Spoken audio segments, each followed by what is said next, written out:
Vamos falar da nossa paraxá Behar. Behar, da onde vem esse nome, significa literalmente na montanha. Então, assim começa a nossa paraxá com as seguintes palavras: Vai daber Hashem el Moshe Be'ar Sinai lemor.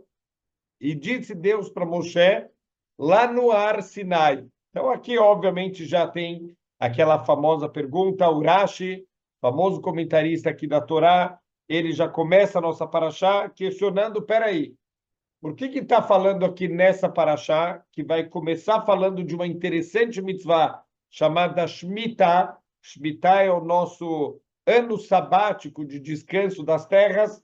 Por que começa falando sobre o Ar Sinai, né? Por que essa mitzvah ela é considerada como a mitzvah que foi entregue no Ar Sinai, e não todas as outras mitzvot que também foram entregues no Ar Sinai? A verdade é que não todas as mitzvot foram entregues no Ar Sinai. A gente sabe que algumas mitzvot a gente já tinha recebido como uma transmissão dos nossos antepassados. Por exemplo, quando Abraham Avinu fez o Brit Milá, então isso já foi transmitido para os seus descendentes, essa mitzvah do Brit Milá. Quando Yaakov Avinu, ele lutou com o anjo e o anjo machucou a perna dele, então isso também já foi transmitido como uma mitzvah da gente não comer o nervo ciático.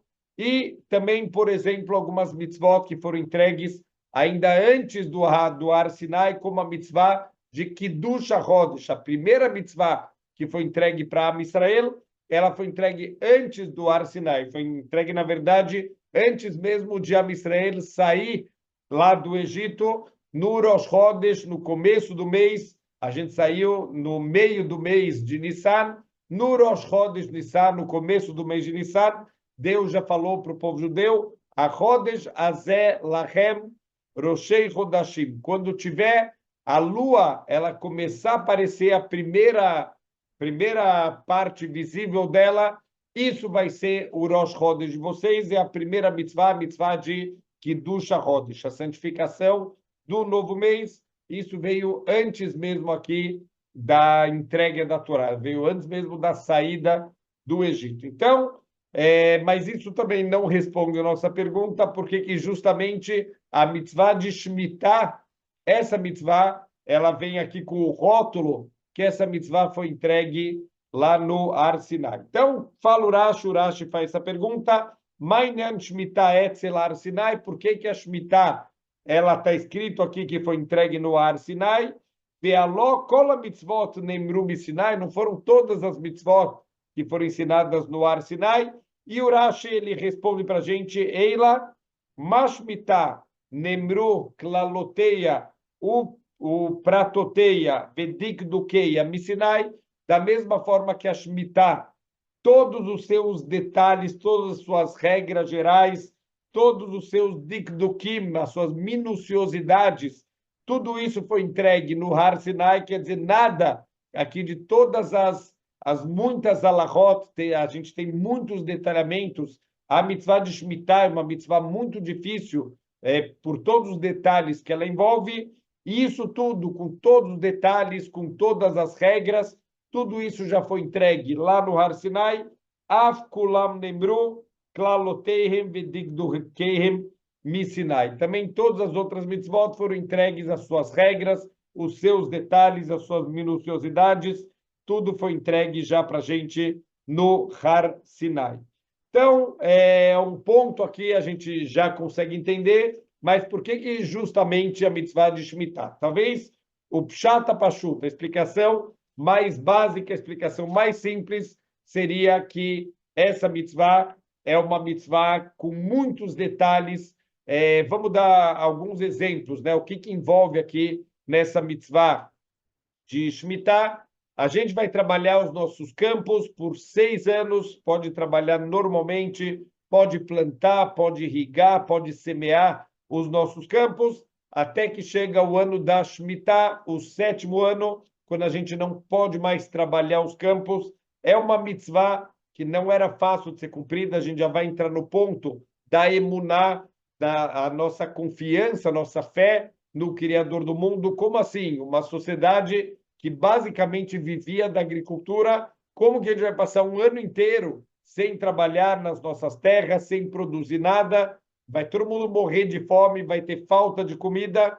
E Baruch Hashem, aqui estamos, todo o povo judeu, vivos, sãos e salvos, depois de centenas de vezes que já cumprimos a mitzvah de Shemitah, que a gente deixou os nossos campos descansando e Baruch Hashem, o povo judeu, continua firme e forte. Então, era uma maneira da gente também colocar, de injetar no nosso coração, quando a gente vê com os nossos próprios olhos a Ashgaha Pratida, a supervisão divina, como Deus ele está agindo também na natureza do mundo, em todos os detalhes, que nada vai faltar para a gente, é também meio que um tapa na cara do ser humano que acha que as coisas acontecem por minha causa. Eu fiz, eu consegui, eu produzi, e Deus mostra para a gente, o mundo continua sem você também, não é você que está fazendo nada. A gente deve, obviamente, fazer a nossa parte, a gente deve saber a nossa importância única e especial no mundo, mas, ao mesmo tempo, não permitir que isso suba da nossa cabeça e a gente comece a achar que eu sou muito especial e que o mundo não pode continuar sem a minha existência. Tudo isso já entra na área de gavá, do orgulho, e a gente deve fugir desse tipo de midá, desse tipo de traço de caráter que é extremamente negativo. Então, 7º ano, a gente não pode trabalhar nosso campo. Mais um detalhe aqui dessa mitzvah, a gente não só não pode trabalhar nosso campo, mas a gente deve declarar o nosso campo Hefker. O que é Hefker? Algo sem dono. Então, quem quiser entrar, imagina, a gente trabalhou no campo, a gente desenvolve. O Rav Dessler, ele fala que tudo que a gente investe, a gente começa a criar uma conexão. Isso pode ser com outro ser humano, então o amor que os pais eles sentem pelos filhos, da onde vem esse amor? Do investimento, de tanto que um pai, uma mãe colocam amor, colocam investimentos, isso vai criando um sentimento de amor. Ele fala que isso pode também ser explicado no amor que as pessoas têm pelos animais, também o cuidado que as pessoas vão ter com os animais, isso cria um sentimento também de amor. Pode ser até mesmo com plantas, quantas pessoas que têm um amor pelas plantas e cuidam como se fossem animais de estimação, tem aqueles que conversam com as suas plantas, também é um sentimento que você está investindo e isso te cria um vínculo com o que você está investindo e até mesmo com objetos inanimados. Então, aqui a pessoa ela tem um vínculo emocional com a terra dela, com a plantação dela, que ela investe há tanto tempo e, de repente, ela tem que abrir os portões do campo dela, ela começa a ver pessoas entrando, pessoas pegando as suas frutas, e ele não pode fazer nada. Essa é a mitzvah de abrir os campos e permitir quem quiser entrar na nossa terra. Todos os frutos da Shemitah, mais um ponto, eles têm uma kedushá, eles têm uma santidade especial. Então, tudo que está lá no campo no ano de Shemitah, a gente deve tomar um cuidado especial para que não jogue no lixo com desprezo. Às vezes a casca pode ter kedushá, às vezes até mesmo o caroço da fruta, ele também tem kedushá. A gente tem que tomar um cuidado especial no ano de Shemitah. Para entender como é difícil as leis de Shemitah, muitas vezes lá em Eretz Israel, no ano de Shemitah, eles acabam importando frutas de fora de Israel, justamente pela preocupação que as pessoas não vão cuidar das frutas de Shemitah com o devido cuidado. Para ter uma ideia, só uma história interessante que aconteceu uma vez lá em Eretz Israel, estava uma vez uma família muito religiosa, pessoas muito sérias, e eles tinham contratado lá em Israel, é muito comum que vêm pessoas de outros países, das Filipinas e outros países da região, para trabalhar em Eretz Israel. Não é tão comum ter em todas as casas pessoas ajudando, trabalhando todos os dias. Então, lá, às vezes, eles contratavam um dia na semana para dar uma geral na casa, e assim estava acontecendo nessa família. Trouxeram uma pessoa, contrataram uma pessoa para trabalhar durante aquele dia, e quando o marido chega em casa no final da tarde, ele pergunta para a esposa como foi tudo bem? Como foi com a moça que trabalhou aqui? Não foi tudo bem. e a esposa fala, olha, eu dei para ela algumas frutas para ela comer no caminho, e o marido fala, não, mas você explicou para ela daqui do chá, não pode jogar a casca no lixo, e a mulher falou, eu esqueci de falar isso, esqueci de explicar para ela, e agora ela já saiu, e o marido falou, não, não, mas para onde ela foi? Falou, ah, ela foi pegar o ônibus, ela mora numa outra cidade, ela deve estar na estação central, e o marido ainda corre, pelo amor pela mitzvah, ele ainda corre lá atrás dessa moça para tentar avisar para ela, tomar cuidado lá com as frutas, com a kedushá das frutas do ano de Shemitah, e aí, quando ele alcança, ele chega lá na estação central de ônibus, quando ele finalmente ele alcança lá a mulher, o ônibus dela já está saindo, ele faz um sinal lá para o motorista parar, ele entra no ônibus e ele vê a mulher lá, ele grita, você, o que está na tua bolsa? E a mulher fica branca e ela começa a chorar e começa a tirar um monte de joias e um monte de coisas que ela tinha limpado da casa, literalmente ela limpou a casa naquele dia, e o amor pela mitzvah que aquele homem tinha de não estragar as coisas de Kedushá, que as frutas com santidade do ano de Shemitah não fossem desrespeitadas, ele acabou salvando todas as joias da casa que tinham sido levadas naquele dia. Então, para entender o quanto é difícil essas leis, muitas vezes lá em Eretz Israel, eles têm no ano de Shemitah importado frutas de fora de Israel, onde não tem, aqui as leis de Shemitah não se aplicam, isso só se aplica para a santidade de Eretz Israel, da terra que tem uma santidade especial, tudo que cresce na terra de Israel, ele cresce já com uma certa santidade especial, e é por isso que a gente muitas vezes importa para que as pessoas não tropecem pelo desconhecimento das muitas leis que envolvem nessa mitzvah. Então,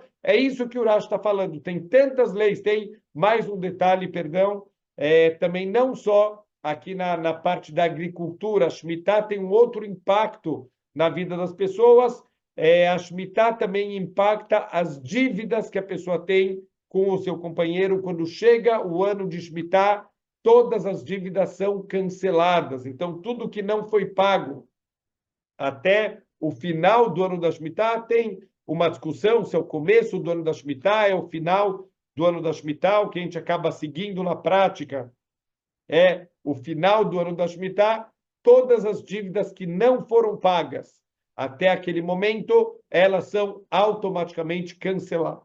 Canceladas se a pessoa ela quiser dar esse dinheiro, é como se fosse um presente, mas tecnicamente ela não tem mais dívida nenhuma, essa dívida ela foi cancelada. Mas isso acabou gerando um problema durante a história do povo judeu, por quê? Porque muitas pessoas começaram a não emprestar dinheiro, pessoas estavam com muita dificuldade, principalmente nos anos quando se aproximava aqui o ano da Shemitah, pessoas começaram a não emprestar, pessoas começaram a não fazer Hesed, e isso é muito ruim. Por quê? Porque é uma das essências de Am Israel, ser um povo bondoso, ser um povo misericordioso. A gente vê a quantidade de Gmachim que tem dentro de Am Israel, instituições de caridade, para fazer todos os tipos de bondade possíveis e imaginários. De repente, tem uma mitzvah aqui que, de certa maneira, está sendo um tropeço para o povo judeu. Veio Hillel Zaken e ele fez uma takaná, ele fez um decreto chamado Prusbul. Então, o que é esse Prusbul? Pessoas que têm dívidas a receber. Então, com medo que a pessoa não vai pagar, elas podem, ainda nesse ano de Shemitah, antes de chegar o prazo final, ela pode fazer um documento transferindo para o Beit Din todas as dívidas dela. Então, tudo que alguém está devendo para ela, essa pessoa transfere para o Beit Din essa dívida. É como se o devedor agora não deve mais para o dono original, e sim para o Beit Din, para o tribunal rabínico, e as dívidas do tribunal rabínico, elas não se anulam no ano da Shemitah. Isso só acontece nas dívidas entre pessoas, mas não de uma pessoa, o que ela deve para o Beit Din, para o tribunal rabínico, isso não se anula no ano de Shemitah. Então, esse Prusbul, esse documento, na prática, permite que a pessoa ela transfira para o Beit Din essa dívida e ela cobre no momento que ela quiser do Beit Din. Então, é como se o Hillel, ele conseguiu aqui fazer de uma maneira que as dívidas elas não sejam canceladas, e tudo isso foi feito para quê? Para que as pessoas não tropecem, para que as pessoas não caiam num dos piores erros que o ser humano pode tropeçar, que é a falta de ajuda ao necessitado. Então, o Hillel começou a perceber que estamos tendo aqui tropeços nessa área, vamos fazer aqui um decreto para ajudar as pessoas a conseguir passar nesse difícil teste, e Baruch Hashem. Então, até hoje em dia, isso é válido, pessoas que têm dívidas devem fazer esse documento chamado Prusbul, isso deve ser feito na frente de 3 pessoas que se configuram como um Beidin e que vão assinar que esse documento realmente valida a transmissão da dívida da pessoa física para, entre aspas, uma entidade jurídica para o Beidin, e essa dívida não é cancelada com o ano de Shemitah, e a pessoa pode continuar cobrando o seu dinheiro normalmente.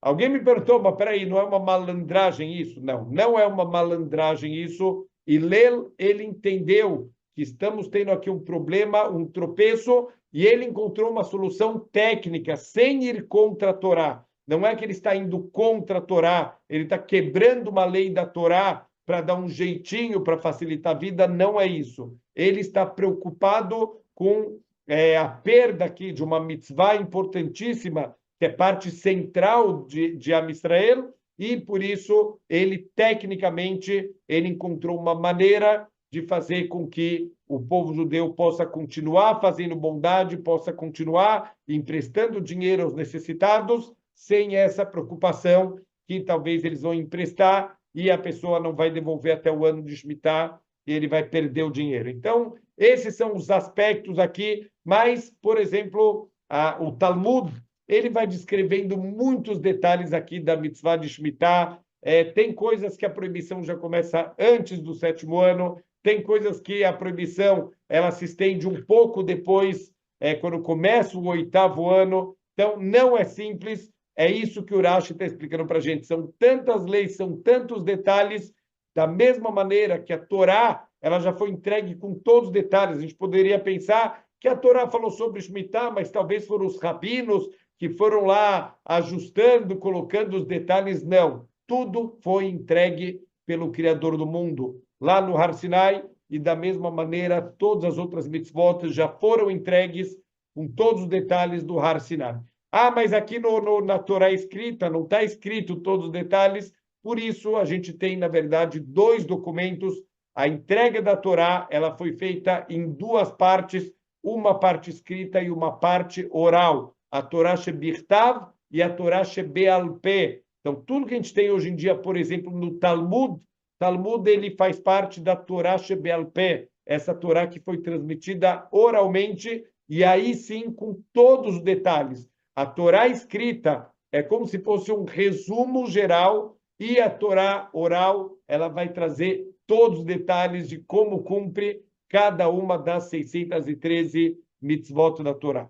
Então, tudo isso foi entregue para a gente no Har Sinai. Mas tem aqui uma outra explicação muito, muito interessante que a gente pode aprender aqui sobre a mitzvah da Shemitah. O que a gente acabou de explicar? Que não era uma mitzvah fácil da gente colocá-la na prática, pelo amor que a pessoa tem pelos seus bens, pelo amor que a pessoa tem por tudo que ela se esforçou tanto, ela foi lá e ela plantou, e ela irrigou, e ela acompanhou, torcendo lá o crescimento do campo e rezando pelas chuvas, e Baruch Hashem, as chuvas caíram, o campo dela está lindo, chegou o ano de Shemitah.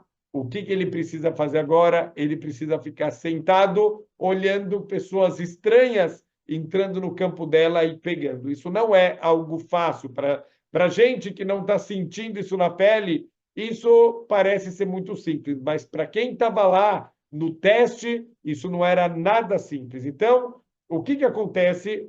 Existe aqui um Midrash que ele fala para a gente, ele faz a seguinte pergunta: será que Deus se importa se um animal, a shritá dele, é feito do pescoço, a gente corta do pescoço por baixo, ou se for feito o corte pela nuca do animal? Faz diferença para Deus como eu estou matando o animal, se eu estou matando desse jeito ou desse jeito. E a verdade é que a gente sabe que sim, de acordo com a Halachá, se não fizer exatamente do jeito, no pescoço, no local exatamente correto, e o corte tem que pegar os dois simanim, a traqueia, o esôfago, e tem que cortar pelo menos metade e um pouquinho mais da metade, e como que é isso, e as verificações internas, todos esses detalhes. Então, o que o Midrash está perguntando? Espera aí, mas Deus se importa com todos esses detalhes? Deus se importa com se é assim, se é assado? E a resposta é sim. Fala o Midrash, todas as mitzvot foram entregues para Letzaref, o povo judeu. O que quer dizer Letzaref, o povo judeu? Uma explicação, Letzaref significa conectar. Quando eu tenho alguém que está me ordenando alguma coisa, um metzavê, e temos aqui um metzuvê, alguém que foi ordenado. Então, a linguagem mitzvah significa um comando, uma ordem. Então, toda vez que tem uma ordem, tem alguém que está ordenando e alguém que está sendo ordenado. Quando alguém pede alguma coisa, quanto mais você faz exatamente da forma que a pessoa pediu, obviamente que isso tem aqui cria uma conexão. Se eu peço para alguém, olha, você pode, por favor, me trazer um cafezinho? A pessoa volta me trazendo um chá. Olha, tá bom, cola a avó, a pessoa teve boa intenção, foi lá, buscou para mim, mas ela não fez o que eu pedi para ela. Se eu peço um cafezinho com açúcar, a pessoa me traz o cafezinho, mas traz sem açúcar. Olha, cola a avó, ela fez, olha, dessa vez ela trouxe até o café, mas ela trouxe o café sem açúcar. Também não é exatamente o que eu pedi para ela. Então, se a pessoa ela traz, eu pedi um cafezinho com bolachinha, com açúcar e com acompanhamento e com não sei o quê, e a pessoa traz exatamente o café da forma que eu pedi e com todos os detalhes e com todo o primor, ela se esforça lá para fazer exatamente com todos os detalhes que eu pedi. Uau! O agradecimento que eu tenho, a conexão que eu tenho com essa pessoa, agora é muito maior. Óbvio, tem que agradecer de qualquer maneira o esforço que a pessoa fez, mas quanto mais próximo a pessoa faz exatamente do jeito que eu pedi para ela, maior vai ser essa conexão. Assim também, as mitzvot vieram para Letzaref, o povo judeu, para conectar o povo judeu com o Criador do mundo, mas uma outra forma de entender aqui essa palavra Letzaref, Letzaref também significa purificar, é a palavra usada na purificação da prata. Tanto que uma das maiores empresas em Israel que vende artigos de prata se chama Atzorfim. Então, aqueles que purificam a prata, que moldam a prata, então daí que vem o nome da empresa Atzorfim. Então, Letzaref significa purificação, significa as mitzvot, elas vão moldando o ser humano, elas vão purificando o ser humano, a gente vai se transformando através das mitzvot em alguém melhor. Então, a ideia aqui, Deus não ganha nada com as mitzvot, e a gente tem que ter isso na cabeça. Quantas vezes a gente faz uma mitzvah como se, olha Deus, eu fiz por você. Óbvio que a gente faz porque Deus comandou, mas quem ganha somos nós. Toda vez que eu faço uma mitzvah e eu faço ela bem feita, somos nós que estamos ganhando, a gente está se purificando, eu estou me elevando um pouco mais. Toda vez, por exemplo, que eu vou investir o meu tempo, o meu dinheiro para fazer uma mitzvah, eu estou me conectando com Hashem, eu estou me elevando, eu estou me transformando numa pessoa melhor. O que a Shemitah ela tem de tão especial? A Shemitah, como a gente falou, ela vai ajudar numa das características mais importantes do ser humano, chamado autocontrole. Talvez a gente já não sabe mais na sociedade, como a gente tem falado aqui nas aulas nessa semana, que infelizmente o autocontrole já não existe mais. A gente vê cada absurdo, cada barbaridade aparecer nas pessoas. Elas não têm autocontrole e para justificar a falta de autocontrole, elas começam a criar todo tipo de lógicas para falar que é permitido todos os níveis de absurdo. E um exemplo só, não vamos nem se aprofundar muito nisso para que não entre tumar nas nossas cabeças, mas o que as pessoas hoje em dia chamam de casamentos abertos, cada um faz o que quiser. Quer dizer, isso é um absurdo. A pessoa ela quer um compromisso, mas não quer um compromisso, ela quer o compromisso, mas ela não tem autocontrole de estar dedicado um ao outro, de ser fiel um ao outro. Então, vamos fazer um casamento aberto, quer dizer, começam a institucionalizar a falta de moralidade e, infelizmente, isso é a pior situação que o ser humano pode chegar. Deus nos livre, alguém que cometeu um ato de adultério, ele tropeçou, pelo menos ele sabe que ele está errado, pelo menos ele faz tchuvá, ele se arrepende, ele tenta melhorar. Mas alguém que cria isso como uma regra normal, é normal, isso é aceitável, é uma opção de vida, então ele nunca vai se arrepender dessa vida imoral que ele está levando. Então, a Torá, ela vem justamente dar para a gente o autocontrole. Como a gente falou, imagina a sensação da pessoa no ano de Shemitah, ela vê todo mundo entrando no campo dela, pegando as coisas dela, a vontade dela é cuidar daquele campo, ela vê as coisas, as plantações dela mal cuidadas, ela queria estar lá, ela queria estar irrigando, ela queria estar cuidando, ela queria estar semeando a nova safra, mas ela tem que ficar sentada. O que as pessoas faziam, na verdade, no ano de Shemitah? Eles iam estudar a Torá, não dá para trabalhar, vai sentar no Beit Midrash e vai estudar a Torá também. É mais um benefício dessa mitzvah, que é um ano que a pessoa pode dedicar para o crescimento espiritual dela. Então, tem muita gente que tira na vida anos sabáticos para se dedicar para o seu crescimento e espiritualidade. Isso a Torá já deu para a gente esse ano sabático, que as pessoas que trabalhavam no campo podem se dedicar para o seu crescimento espiritual. A gente tem aqui um exemplo muito interessante do qual é a diferença de uma pessoa que vive com autocontrole e uma pessoa que vive sem autocontrole.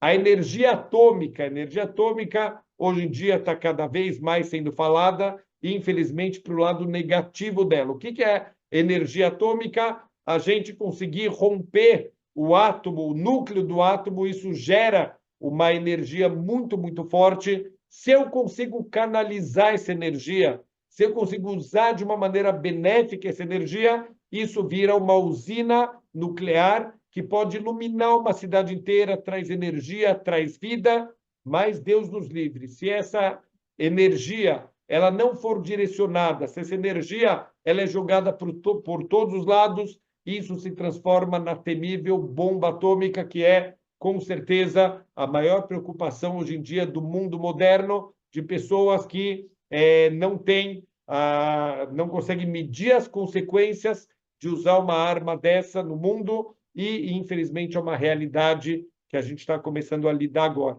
Pessoas sem autocontrole se comparam a uma bomba atômica, quer dizer, elas dispersam a energia delas em todas as direções, enquanto pessoas que conseguem canalizar, elas se comparam com uma usina nuclear que traz vida, que traz energia, que traz iluminação para o mundo. Então, é isso que a Torá quer. A Torá quer que essa pessoa ela está pronta para explodir. No primeiro dia da Shemitah, ela vê as pessoas entrando no campo dela, ela quer entrar lá e sair batendo em todo mundo, e ela vai se segurar, ela vai respirar fundo, e ela está ganhando com isso autocontrole. E a verdade é que é isso que o Urash está falando, existe uma conexão aqui dessa mitzvah com todas as outras mitzvot na Torá, que o ponto em comum, óbvio que cada mitzvah tem a sua atuação dentro da nossa Neshama, dentro do nosso corpo, mas o ponto em comum de todas as mitzvot é justamente dar para a gente o autocontrole,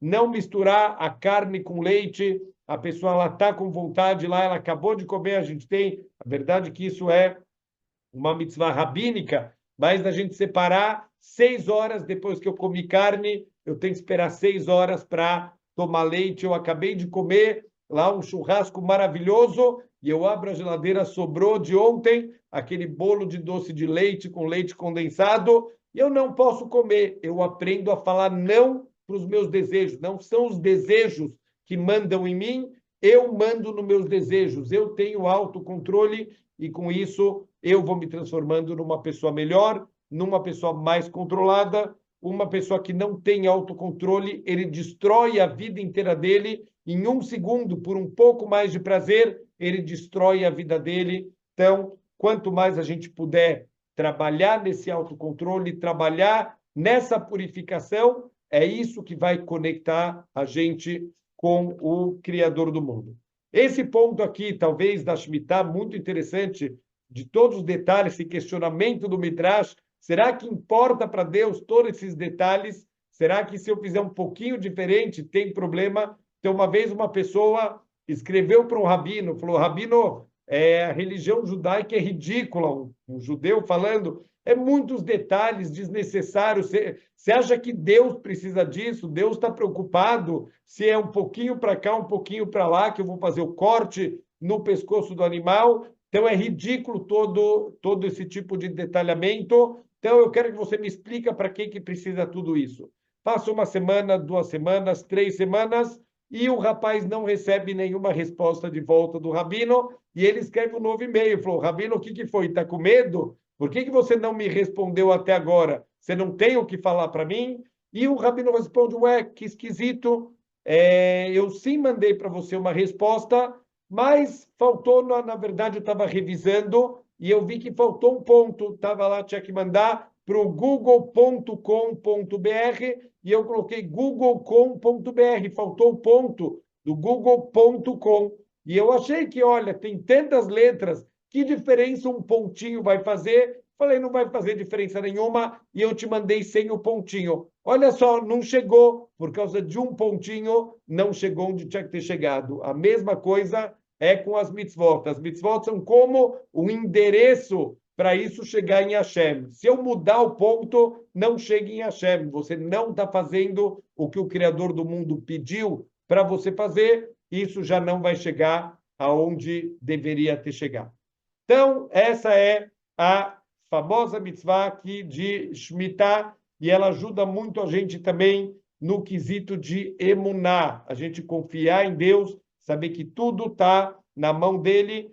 E aqui, um dos versículos aqui mais famosos da Torá é quando a pessoa ela começa a ficar preocupada. Espera aí, eu vou ficar um ano inteiro sem comer, e não só sem comer, eu vou ficar um ano inteiro sem cuidar das plantações, significa que nem no 7º ano eu vou ter minha comida garantida, e nem no 8º ano, porque se eu não plantei no 7º ano, eu vou colher o que no 8º ano? Eu vou começar a plantar de novo no 8º ano, isso já vai crescer lá para o final do ano, então o que eu vou comer no 7º ano, o que eu vou comer no 8º ano? E assim, a Torá, ela já previu que as pessoas vão ter esse questionamento. Deki tomru, se vocês perguntarem, manohal bashanash biit, o que eu vou comer no 7º ano?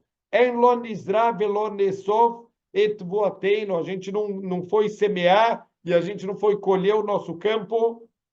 Vetziviti et birkati lachem bashanash shishit, eu vou mandar para vocês a minha brachá no 6º ano, e a colheita do 6º ano vai ser uma colheita tripla. Ela vai durar no 6º, no 7º e no 8º ano.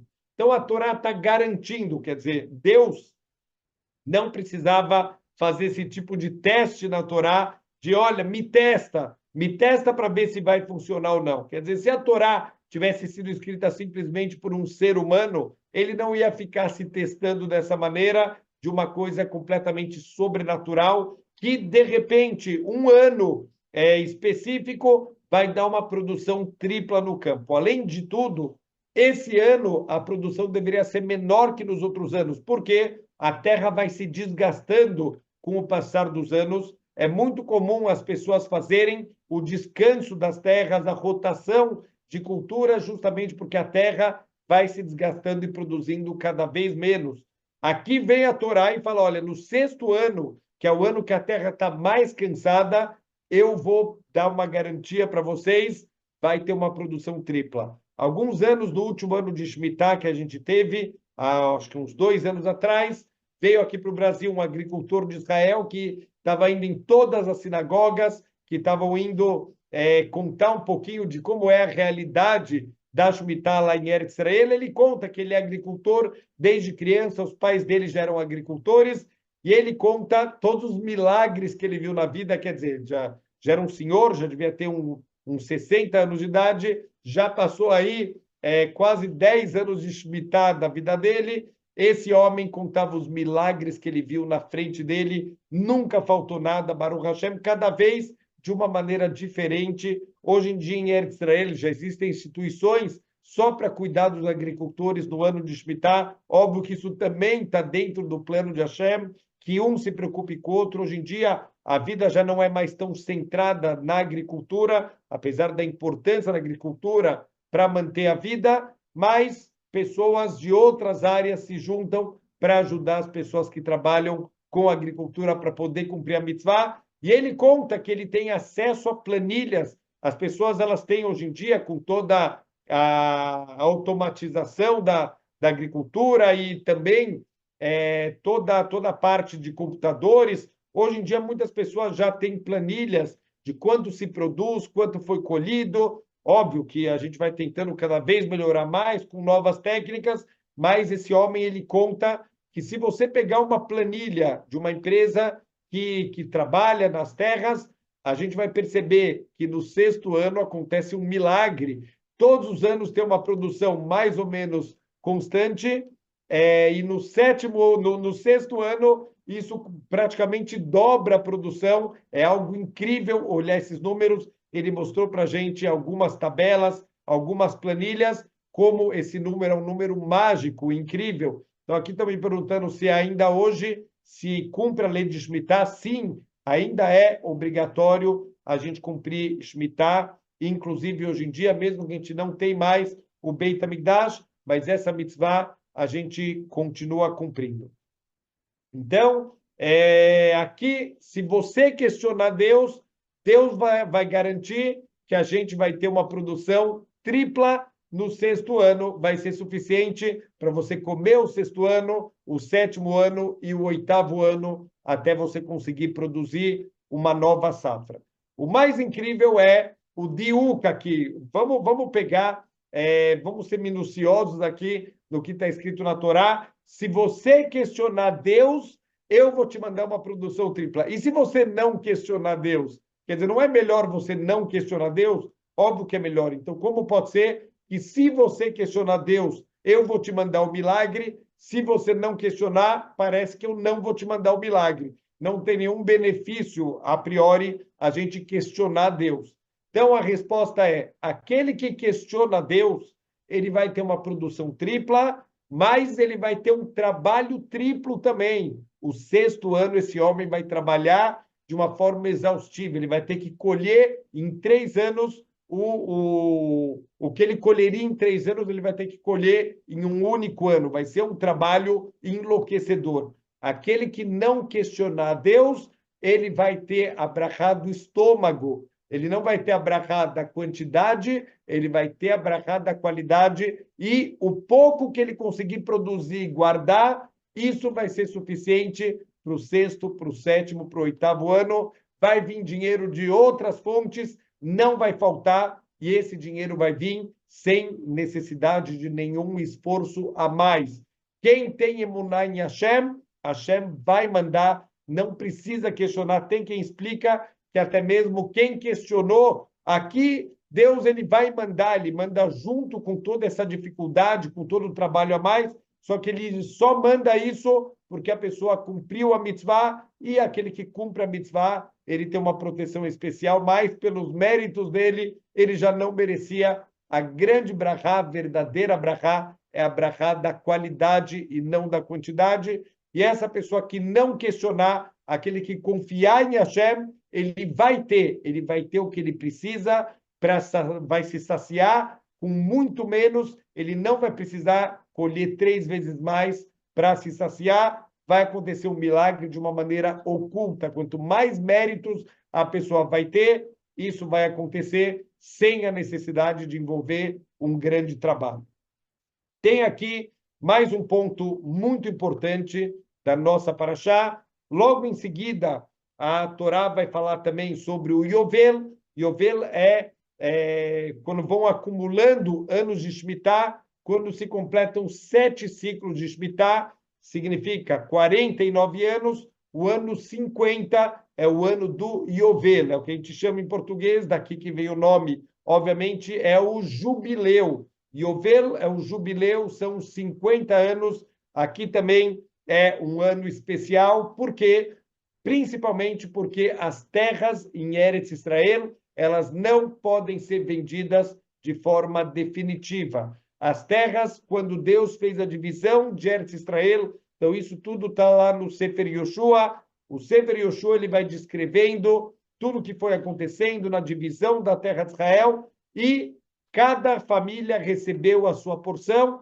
Essa porção fica definitivo com cada família. Ah, mas se eu preciso vender meu campo, posso vender? Pode, mas não, na verdade, não é uma venda, isso é um aluguel. Então, tem um passuco aqui na Torá falando que a terra não pode ser vendida de forma definitiva.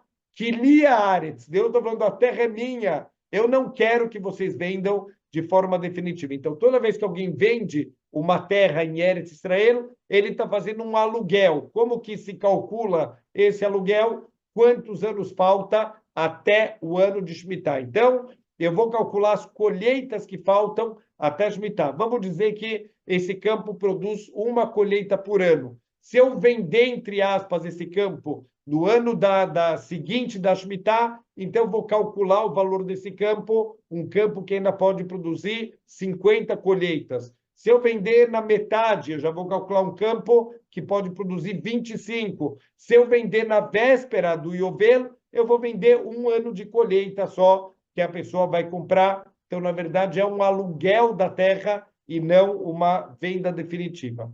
Logo em seguida, perdão, no ano do Yovel, então, quando tem esse ano 50, todas as terras voltam para os seus donos definitivos. E é interessante que esse comando aqui que a Torá ela está dando para a gente de a terra não pode ser vendida de forma definitiva. O Ramban, ele fala que isso é uma advertência para o vendedor. Espera aí, deveria ser uma advertência para o comprador. E assim, o Urashi estuda que a advertência é para o comprador. Saiba que essa terra não é uma venda definitiva. Quando chegar o ano do Yovel, devolve. Vem o Ramban e fala que não. Aqui o enfoque é no vendedor.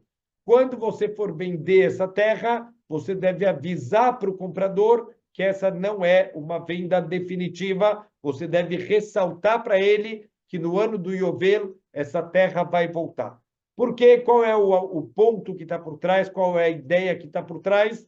O Ramban ele explica o seguinte: existe aqui um comportamento desejável do ser humano que é leaktin et anisayon. A gente deve tudo que a gente puder na vida, a gente puder diminuir os nossos testes, a gente deve tentar fazer isso. Então, às vezes, a pessoa ele quer mostrar que ele é um herói. Olha, ele vai lá, é proibido fazer isso. Olha, eu vou passar do lado e não vou fazer. Quer dizer, a pessoa está se colocando num teste, isso é proibido pela Torá. Os nossos sábios, eles dão um exemplo. Antigamente, nas bancas de jornal, não sei nem como está hoje em dia, mas, a priori, por algum milagre de Deus, isso melhorou. Tinham fotos, tinham revistas explícitas, com fotos totalmente sem tzniut, sem recato, e muitas pessoas pensavam, olha, eu vou passar na frente da banca e eu não vou olhar para a revista. E ele sai de lá achando que eu sou um herói, eu sou um tzadik,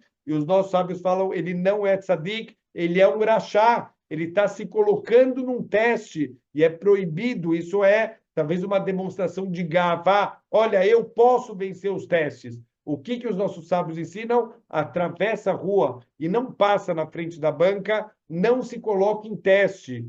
Então, isso vale para tudo na vida, a gente tem que diminuir, a gente já tem dificuldades suficientes no cumprimento das mitzvot para não tentar se colocar em testes ainda mais difíceis. Isso vale para a gente, isso vale para os outros também.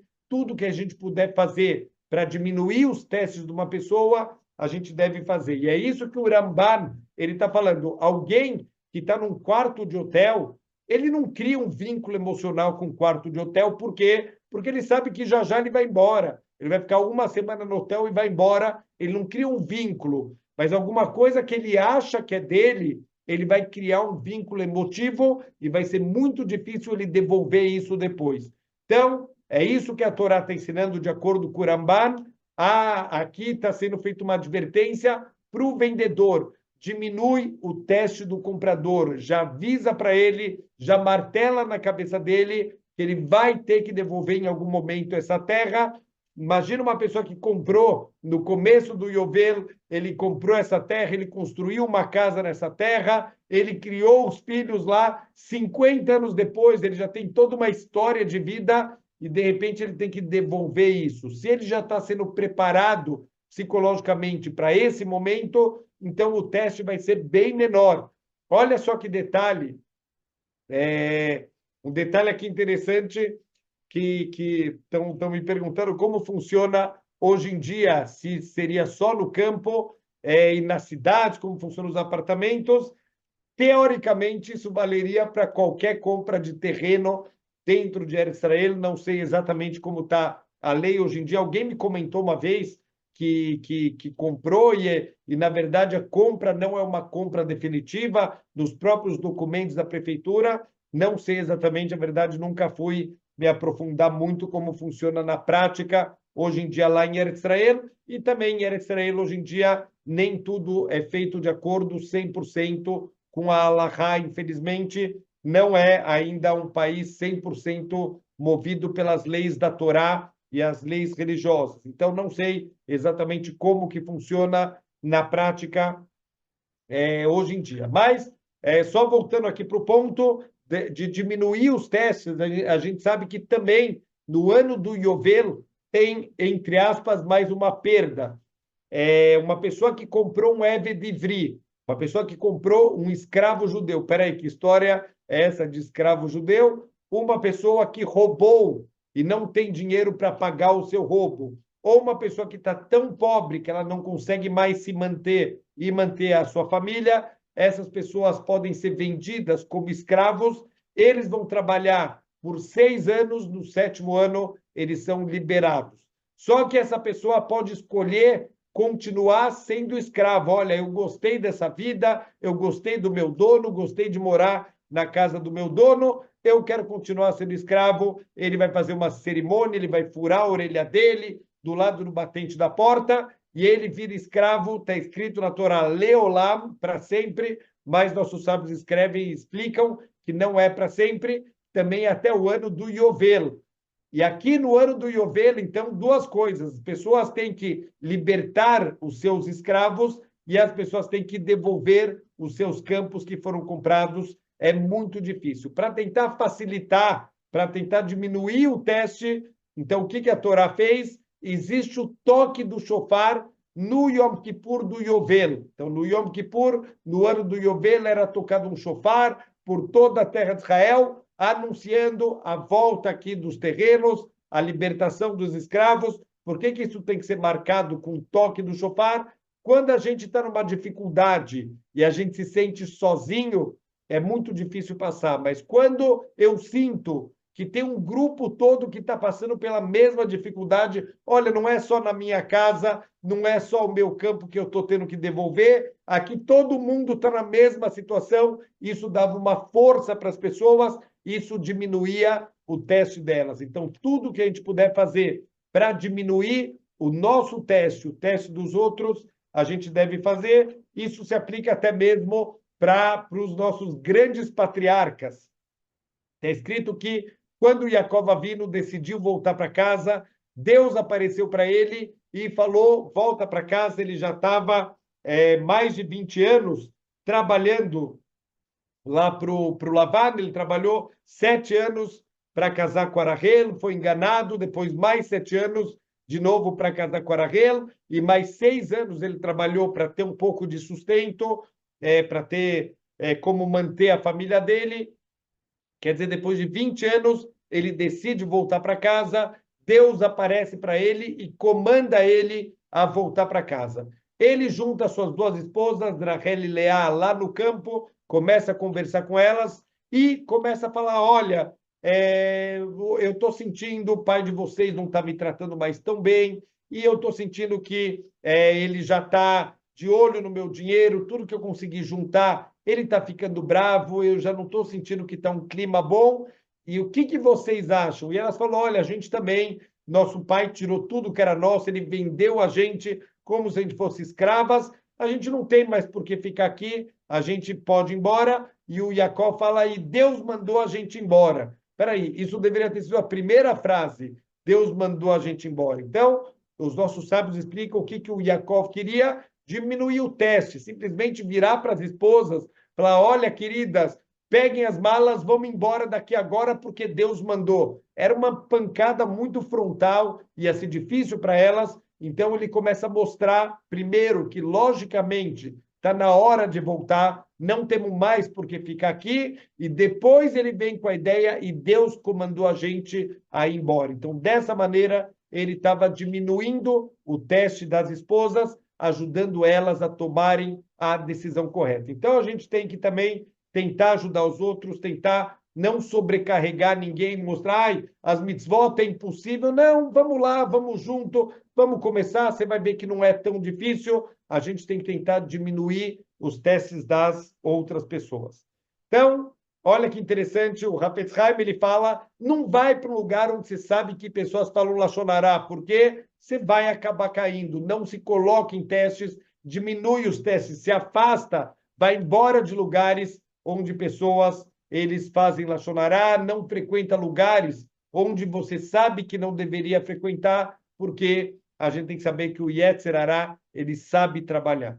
Então, Bezrat Hashem, que a gente possa fazer as coisas sempre com tranquilidade, com alegria, com emuná em Hashem, que Hashem ele pode mandar tudo que a gente precisa sem a gente questionar ele, a gente pode pedir para ele, a gente deve pedir, saber que ele é a fonte de todas as brachot, mas sem a gente ficar desesperado, sem nenhum tipo de questionamento, tudo que Deus faz é para o nosso bem, é para ajudar a gente, tentar fazer as mitzvot, mas sem que se torne um peso, fazer de uma maneira com sabedoria para que não se torne um peso e a gente possa crescer cada vez mais em Torá, em mitzvot e na nossa emuná do Criador do mundo.